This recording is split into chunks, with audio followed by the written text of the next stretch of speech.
রাসূল সাল্লাল্লাহু আলাইহি ওয়াসাল্লাম বলছেন, রাসূল সাল্লাল্লাহু আলাইহি ওয়াসাল্লাম একদিন এক বাজারের পাশ দিয়ে যাচ্ছেন। বাজারের পাশে একটা মরা কান কাটা ছাগল পড়ে আছে, মৃত কান কাটা ছাগল। তো কান কাটা থাকার কারণে চামড়াও কোনো কাজে লাগবে না, কেন কাটা চামড়ার কোনো দাম নাই। রাসূল সাল্লাল্লাহু আলাইহি ওয়াসাল্লাম সাহাবীদেরকে বললেন, হে সাহাবীরা, হে সঙ্গী সাথীরা, হাল ইউহিব্বু আহাদুকুম আন ইয়াখুযা হাযা বিদিরহামিন, তোমাদের মধ্যে কেউ কি আছে যে এই কান কাটা ছাগলকে ক্রয় করবে 1 দিরহামের বিনিময়ে? সাহাবীরা বললেন, আল্লাহর রাসূল, ফ্রিতে দিলে, এমনিতে দিলেও তো আমরা এই মরা কান কাটা ছাগল নিব না। রাসূল সাল্লাল্লাহু আলাইহি ওয়াসাল্লাম বললেন, শোনো, এই মৃত কান কাটা ছাগলের মূল্য তোমাদের নিকটে যা, তোমাদের নিকটে যতটুকু মূল্যহীন, যতটুকু দামহীন, এই পৃথিবী আল্লাহর নিকটে তার চাইতেও মূল্যহীন, তার চাইতেও দামহীন। রাসূল সাল্লাল্লাহু আলাইহি ওয়াসাল্লাম বলছেন, এই পৃথিবীর যদি সরিষা সম পরিমাণ, মাছির ডানা পরিমাণ মূল্য আল্লাহর নিকটে থাকতো, তাহলে কোনো কাফের এক ঢোক পানি পান করতে পারতো না। আজকের পৃথিবীতে যত ধনী আছে সব কে? কাফেরই। বিল গেটস বলেন, মুকেশ আম্বানি বলেন, জ্যাক মা বলেন, alibaba.com এর প্রতিষ্ঠাতা, মাইক্রোসফটের প্রতিষ্ঠাতা, সব কি? সবাই অমুসলিম। সবাই কি পৃথিবীর শ্রেষ্ঠ ধনী? তো ধনী হওয়া মানে আল্লাহর ভালোবাসা। ইন্নাল্লাহ ইউতিদ দুনিয়া লিমান ইউহিব ওয়া মান লা ইউহিব, আল্লাহ যাকে ভালোবাসেন তাকেও দুনিয়া দেন, যাকে ভালোবাসেন না তাকেও দুনিয়া দেন। আল্লাহ ফেরাউনকে ভালো না বাসার পরেও ক্ষমতা দিয়েছেন, কারুন কাফের হওয়ার পরেও ধন সম্পদ দিয়েছেন, আবার দাউদ সুলাইমান মুমিন নবী হওয়ার পরেও তাদেরকে ক্ষমতা, ধন সম্পদ দিয়েছেন। ইউসুফ আলাইহিস সালাম নিজে নবী, পিতা নবী, দাদা নবী, পরদাদা নবী হওয়ার পরেও তিনি কুয়াতে নিক্ষিপ্ত হয়েছেন, বাজারে কৃতদাস হিসেবে বিক্রি হয়েছেন, মানুষের বাড়িতে চাকর হিসেবে, গোলাম হিসেবে, কৃতদাস হিসেবে মানুষের বাড়িতে চাকর হয়ে মানুষের কথা শুনেছেন, নির্দেশ শুনেছেন। তখন তিনি নিজে নবী, তার বাপ নবী, তার দাদা নবী, তার পরদাদা নবী। মিথ্যা অপবাদ মাথায় নিয়ে জেলে গেছেন, 7 বছর জেল খেটেছেন। তখন তিনি নিজে নবী, তার বাপ নবী, তার দাদা নবী, তার পরদাদা নবী। তখন তার পিতা জীবিত, তার জন্য দোয়া করতে করতে চোখের পানি ফেলে চোখ অন্ধ হয়ে গেছে।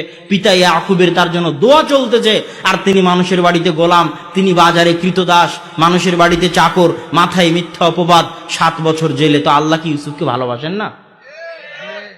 আল্লাহ সুবহানাহু ওয়া তাআলা ইউসুফকে যে ভালোবাসেন তার প্রমাণ, আল্লাহ ইউসুফকে জেনা থেকে বাঁচিয়ে দিয়েছেন। আল্লাহু আকবার। সুতরাং আল্লাহর ভালোবাসা পাওয়ার প্রমাণ হচ্ছে আল্লাহ আপনাকে তার আনুগত্য করতে দেয় কিনা।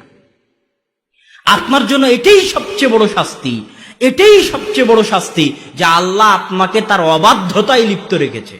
আপনি আল্লাহর দয়া বঞ্চিত, রহমত বঞ্চিত, করুণা বঞ্চিত, আপনি আল্লাহর দরবার থেকে বিতাড়িত। আর যে আল্লাহর দয়া বঞ্চিত, রহমত বঞ্চিত, করুণা বঞ্চিত, আল্লাহর দরবার থেকে বিতাড়িত, যার সাথে আল্লাহর সম্পর্ক নাই, তার চেয়ে বড় ইতিম, তার চেয়ে বড় মিসকিন দুনিয়াতে নাই। সে পৃথিবীর সবচেয়ে বড় ইতিম। কোনো ভাগাড়ে পড়ে মারা গেলেও আল্লাহ পরোয়া করবেন না। সুতরাং আল্লাহ আপনাকে ভালোবাসেন না বাসেন না, এটার মাপকাঠি এটা নয় যে আপনি কয় টাকার মালিক আর আপনি কয় টাকার মালিক নন, এটা নয়। আপনি আল্লাহর ইবাদত করতে পারছেন কিনা, আলহামদুলিল্লাহ সুবহানাল্লাহ বলতে পারছেন কিনা, সালাত আদায় করতে পারছেন কিনা, এটাই আল্লাহর ভালোবাসার প্রমাণ। খুব কম বান্দা রাতে উঠে তাহাজ্জুদ আদায় করতে পারে, তাই নয় কি? ওই যে অল্প সংখ্যক বান্দা রাতে উঠে তাহাজ্জুদ আদায় করে, ওদেরকেই আল্লাহ ভালোবাসেন। তারা আল্লাহর পছন্দনীয় বান্দা। সম্মানিত উপস্থিতি, আলোচনা করছিলাম রিজিকের। তাহলে দুনিয়াতে, দুনিয়ার মূল্য মানুষের কাছে কত? ঢাকা শহরে বসুন্ধরাতে একটা জমি কিনবেন, গুলশানে জমি কিনবেন, ধানমন্ডিতে জমি কিনবেন, দাম কত হবে? ওই জমি চলে যাবেন লন্ডনে, দাম কত হবে? ওই জমি চলে যাবেন নিউ ইয়র্কে, কত হবে? সিলিকন ভ্যালিতে কত হবে? রিয়াদে কত হবে?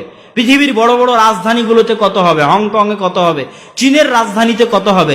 সারা পৃথিবীর সব জমি যদি আমি টাকা দিয়ে কিনতে চাই, কত টাকা হতে পারে? মানুষ মাপতে পারবে সে টাকার দাম? পারবে না। এই জমিন সারা আজীবন যত ফসল উৎপাদন করেছে আর করবে, তার দাম কত হতে পারে? এই জমির নিচে যত খনিজ আছে, স্বর্ণ, রৌপ্য, তেল, গ্যাস, তার দাম কত হতে পারে? সবগুলোকে আল্লাহ বললেন যে ওই মরা কান কাটা ছাগলের সমানও নয়, ওই মাছির ডানার সমানও নয়। আল্লাহু আকবার। তাহলে দুনিয়ার এই নিষ্ঠুর বাস্তবতা বুঝার পরে আমাদের পরবর্তী অংশ বুঝতে হবে যে টাকা দিয়ে শান্তি ক্রয় করা যায় না। আপনি টাকা দিয়ে এসি কিনতে পারবেন, টাইলস কিনতে পারবেন, বাড়ি উন্নত করতে পারবেন, সুইমিং পুল দিতে পারবেন, কিন্তু টাকা দিয়ে রাতের ঘুম কিনতে পারবেন না। টাকা দিয়ে পরিবারে শান্তি কিনতে পারবেন না। টাকা দিয়ে বাপ বেটা, ছেলে মেয়ে, স্ত্রী সন্তানের মধ্যে ভ্রাতৃত্ব, ভালোবাসা কিনে পাওয়া যাবে না। যদি পাওয়া যেত তাহলে ঐশী তার বাপকে হত্যা করতো না। টাকা দিয়ে কিনতে পাওয়া যাবে না। আপনার টাকা আছে, টাকার উপর শুয়ে আছেন, তাও রাতে ঘুম হবে না। টাকা আছে, টাকার উপর শুয়ে আছেন, তাও খেতে পাবেন না।